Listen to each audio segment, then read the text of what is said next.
नमस्ते और मेरे चैनल पर आपका स्वागत है दोस्तों। मैं एक नया एक्सप्लेनर हूं, तो चैनल को सब्सक्राइब कर लेना। तो चलिए वीडियो शुरू करते हैं। लास्ट एपिसोड में हमने देखा था कि मिन संग फ्रेगमेंट के कंट्रोल से हट गया होता है। उसने फ्रेगमेंट को स्टैप कर दिया था और वह यहां से भाग गया है। आगे उसके सामने सूहो आ जाता है। सूहो उसे कहता है, मिन संग, स्टारडस्ट और ओपो स्टाइल के बारे में तुम जो कुछ भी जानते हो वो सब मुझे बताओ। सूहो की बात सुन के मिन संग अपने मन में कहता है, क्या इसको बस स्टारडस्ट के बारे में नहीं बल्कि उस एलियन ओपो स्टाइल के बारे में भी पता है? अरे हां, मुझे याद आ गया। बॉकी और स्टारडस्ट की फैक्ट्री की बैंड बजाने वाला एक ब्लैक मास्क का बंदा था। क्या यह वही है? खैर, अभी मुझे इसके बारे में कोई भी परवाह नहीं है। यहां मैं ज्यादा देर तक रहा तो हंटर्स मुझे पकड़ लेंगे। इसकी मैजिक कैपेसिटी को देखा जाए तो यह मेरे सामने कुछ भी नहीं है। मिनसंग सूहो पे अटैक कर देता है, पर सूहो बस अपने हाथ से ही उसके अटैक को रोक देता है। यह देखकर मिनसंग बहुत ही ज्यादा हैरान हो जाता है। वो अपने मन में कहता है, क्या इसने मेरे अटैक को बस हाथों से ही ब्लॉक कर दिया? इतना ही नहीं, मैं अपनी सर्ड को पीछे खींच भी नहीं पा रहा। आखिर ये इतना स्ट्रांग कैसे है? सूहो मिनसंग की जबड़े पे एक जोरदार किक जड़ देता है। उसके मुंह से खून निकलने लगता है। मिनसंग अपने मन में कहता है, इसकी मैजिक पावर मुझसे कम है, तो आखिर ये सब कैसे कर पा रहा है? बेरो हमें बताता है, यकीनन मिनसंग का सरप्राइज होना नॉर्मल है। एक हंटर की रैंक सिर्फ उसके मैजिक पावर की क्वांटिटी से डिटरमाइन की जाती है। मैं असली स्ट्रेंथ को सेंस कर सकता हूं। एमिट के साथ ट्रेनिंग करने के बाद यग्मोनार की स्ट्रेंथ मैक्सिमाइड हो चुकी है। इनकी फिजिकल एबिलिटी को कोई ए रैंक वाला हैंडल नहीं कर सकता। आगे हमें अंदर का सीन दिखाया जाता है, जहां मिहो डोजन से कहती है, हंटर डोजन, आप अब तक जिंदा कैसे हो? वो अटैक तो आपके दिल को चीरते हुए निकला था। हम देखते हैं कि टाइल का फ्रेगमेंट अब मिहो पे भी फ्रेगमेंट का यूज करने वाला है, लेकिन तभी ऊपर से टग और चोई आ जाते हैं। हंटर बेक मिहो, तुम ठीक तो हो ना? आखिर यहां पे क्या हुआ है? हंटर चोई जंग, हंटर लिम टाइग, आप आ गए। इनको देखकर फ्रेगमेंट रुक जाता है। वो अपने मन में कहता है, इस रैंक के हंटर्स, अभी मेरा चुपचाप रहना ही ठीक होगा। चोई कहता है, एक्सप्लोजन का आवाज सुनते ही हम तुरंत यहां पे आ गए। आखिर यहां पे चल क्या रहा है? यह सब ली मिनसंग ने किया है क्या? एक रैंक के हंटर ली मिनसंग के पास ऐसी स्किल है? उसने बहुत ही ज्यादा माना को एग्जीक्यूट किया। ऐसा लग रहा था कि उसने स्टिमुलेट को कंज्यूम किया हो, और शायद ड्रग के इफेक्ट की वजह से है। पर उसने हंटर डोजन पे अटैक कर दिया। हंटर पार्क डोजन, इंजर्ड होने के बाद भी तुम तो एकदम नॉर्मल लग रहे हो। हाँ, मेरे पास वो रिकवरी स्किल है। क्या बात है, ये तो काफी इंटरेस्टिंग है। तुम्हारे पास तो काफी हाई लेवल की रिकवरी स्किल है। मीहो पीछे से कहती है, अभी ये सब जाने दीजिए। हमें हंटर ली मिन संग के पीछे जाना चाहिए। वो काफी तेजी से यहां से गया है। अगर ऐसा ही रहा तो वो सिटी में जाकर कहीं छुप जाएगा। हाँ, ये तो तुम सच कह रहे हो। लिम, तुमने सुना ना? मिन संग ने प्रॉब्लम खड़ी कर दी है। तो प्रॉमिस के हिसाब से तुम्हें याद तो है ना? कह देखता है कि भाई टाई तो यहां से निकल चुका है। ये देखकर वो काफी ज्यादा चौंक जाता है। टाइल का फ्रेगमेंट अपने मन में कहता है, ये अच्छा नहीं है। ली मिन संग के साथ मेरी लिंक अभी टूटी नहीं है। मैंने बिल्कुल भी उम्मीद नहीं की थी कि वो फेथ को रेजिस्ट कर पाएगा। ह्यूमंस के डिजायर यकीनन बहुत ही तगड़े होते हैं। मिहो और चोई भी मिन संग के पीछे जाने लगते हैं। मिहो डोजन से कहती है, आप यहां पे रुकें और रेस्ट करें। फ्रेगमेंट अपने मन में कहता है, वैसे कोई भी मिन संग की बातों पे यकीन तो नहीं करेगा, लेकिन अगर मैंने कुछ किया नहीं तो मुझ पे खामखा शक आ जाएगा। मैं ये करना तो नहीं चाहता, लेकिन मैं मजबूर हूं। मिनसंग को ठिकाने लगाने के लिए मुझे उसकी बॉडी पे कंट्रोल लेकर उसको सुसाइड करवाना होगा। हालांकि ऐसा करने से बहुत ही ज्यादा डिविनिटी कंज्यूम होगी। वो बस एक ए रैंक का हंटर है। मुझे कोई और ए रैंक का हंटर मिल जाएगा, बस ढूंढना होगा। फ्रेगमेंट ली मिनसंग की बॉडी पे धीरे धीरे कंट्रोल लेने लगता है। फ्रेगमेंट को देखने मिलता है कि मिनसंग अभी किसी से लड़ रहा है। क्या मिनसंग अभी किसी से लड़ रहा है? ये मत कहना कि उसका ऑलरेडी एक एस रैंक से पाला पड़ गया। तभी फ्रेगमेंट देखता है कि ली मिनसंग सूहो से लड़ रहा है। यह देखकर वो ज्यादा हैरान हो जाता है और कहता है, आखिर ये ब्लैक मास्क वाला यहां पे क्या कर रहा है? क्या ब्लैक मास्क वाला भी एसोसिएशन की तरह मिनसंग के पीछे है? मुझे नहीं लगा था कि मैं इतनी जल्दी इससे मिलूंगा। इस दुनिया में एस रैंक के बीइंग्स हैं। ली मिनसंग जो मिस्ट बन के फेथ को रजिस्ट कर सकता है। इस दुनिया में आने के बाद कुछ भी प्लान के हिसाब से नहीं हो रहा। इस बार सब कुछ ही अलग है। गॉड के वर्ड्स के अनुसार सब कुछ हो जाता था पहले, लेकिन मैं स्माइल क्यों कर रहा हूं? यहां पे हम देखते हैं कि बस सूहो मिनसंग को कूट कूट के उसकी हालत खराब कर देता है। मिनसंग अपने मन में कहता है, अरे यार नहीं, मैं यहां पे टिक नहीं पाऊंगा। मिनसंग सूहो से कहता है, रुक जाओ। अगर तुम्हारे सवालों का मैंने जवाब दे दिया तो क्या तुम मुझे जाने दोगे? अचानक से तुम बातचीत पे कैसे उतर आए? क्या तुम ओपो स्टाइल के लिए काम नहीं करते?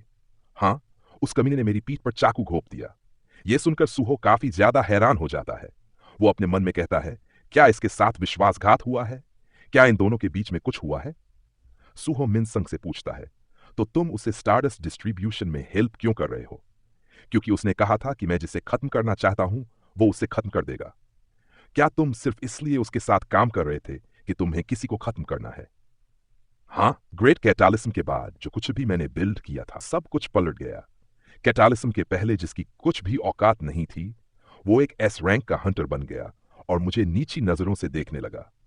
मेरी जिंदगी जैसे पहली थी वैसे करने के लिए मुझे किसी को खत्म करना था। तुम भी तो उस एलियन को खत्म करना चाहते हो, है ना? नहीं, अगर बात अच्छे से काम हो जाएगी तो उसे खत्म करने का मेरा कोई भी इरादा नहीं है। क्या कहा तुमने? तुम्हें उसे खत्म करने का कोई भी इरादा नहीं है? ये जानते हुए कि वो इस दुनिया को खत्म करने के लिए आया है? अभी तुम ना एक ऐसे कैरेक्टर की तरह बात कर रहे हो जिससे मैंने अपने एक्टर के दिनों में प्ले किया था। एक कैरेक्टर जो बस होपफुल है पर उसके पास कोई भी पर्सनालिटी नहीं है। हम देखते हैं कि मिनसंग फ्रेगमेंट की पावर को अनलीश करने लगता है। वो सूहो से कहता है, अगर तुम लकी और ये स्ट्रेंथ तुम्हारे पास नहीं होती तो अभी तक तुम एक्स्ट्रा लाइफ नहीं जी पाते। समय और हालात आ ही जाते हैं जब तुम्हें कोई फैसला करना पड़ता है। तुम्हारे लिए वो हालात मैं क्रिएट करूंगा। जिस बंदे को तुम खत्म करना चाहते हो उसकी आइडेंटिटी है। लेकिन तभी फ्रेगमेंट ली मिनसंग की बॉडी पे पूरी तरीके से कंट्रोल कर ही लेता है। फ्रेगमेंट ली मिनसंग से कहता है, मिनसंग, मिनसंग, तुम बहुत टेढ़ी चीज हो। इससे ज्यादा बोलने को मैं तुम्हें अलाउ नहीं करता। मैं तुम्हारा शुक्रगुजार हूं, तुम्हारी वजह से मुझे काफी कुछ मिला। तो मैं इनकम्प्लीट कहने के वर्ड्स वापस लेता हूं। एक आखिरी बार मैं तुम्हारी इस बॉडी को यूज करूंगा। क्या? नहीं, ऐसा नहीं होने दूंगा। पर हम देखते हैं कि फ्रेगमेंट मिनसंग की बॉडी पे पूरी तरीके से कंट्रोल ले ही लेता है। अब मिनसंग की बॉडी से बहुत ही ज्यादा माना फ्लो होने लगता है। बेरो सूहो को बताते हैं, ये टम की एनर्जी है और ये ब्रॉक से भी बहुत ही ज्यादा पावरफुल है। फ्रेगमेंट सूहो से कहता है, अच्छा, तो ऐसी बात है। वो फैक्ट्री पे अटैक, ली मिनसंग को ढूंढना, अब मैं समझा। तुम ये सब मुझसे मिलने के लिए किए हो। मैं भी तुमसे मिलना चाहता था, सूहो अपने मन में कहता है। अचानक से ली मिनसंग दूसरे पर्सन जैसा क्यों लगने लगा है? और जैसे उसने कहा है इसका मतलब, सूहो फ्रेगमेंट से कहता है, क्या तुम ओपो स्टाइल हो जिसे आउटर वर्ल्ड के गॉड ने भेजा है? मुझे लगा था कि तुम्हें हमारी आइडेंटिटी के बारे में पता ही होगा। हाँ, हम इस दुनिया को पजेस करने के लिए आए हैं। सूहो अपने मन में कहता है, ये लोग ही हैं जिनकी वजह से मेरे फादर यहां वापस नहीं आ पा रहे। सूहो फ्रेगमेंट से कहता है, बढ़िया है जो तुम यहां पे मुझे मिल चुके हो। सूहो फ्रेगमेंट पर अटैक करने के लिए रेडी हो जाता है। तभी टाइगू यहां पे आ जाता है और वो कहता है, वहीं पे रुक जाओ तुम दोनों। तुम दोनों में से कोई भी मेरे परमिशन के बिना एक सिंगल मूवमेंट भी करेगा तो मैं तुम दोनों को ब्लास्ट कर दूंगा। मिनसंग, तुम ऐसे क्यों दिख रहे हो? आखिर तुमने क्या किया?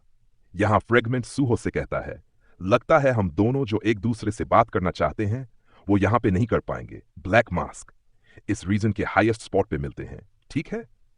मिनसंग, आखिर तुम कहां जाने की सोच रहे हो? हां, मैंने कहा ना कि कोई भी मूवमेंट मत करना।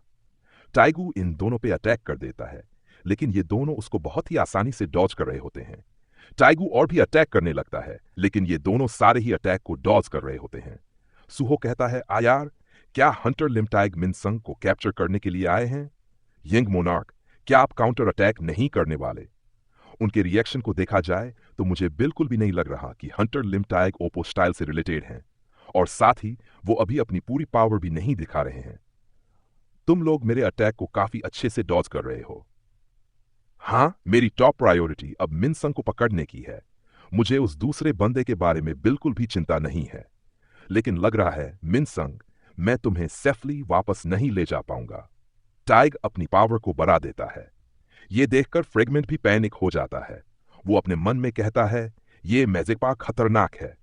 लेकिन तभी टाइग को अपने पीछे किसी की प्रेजेंस फील होती है।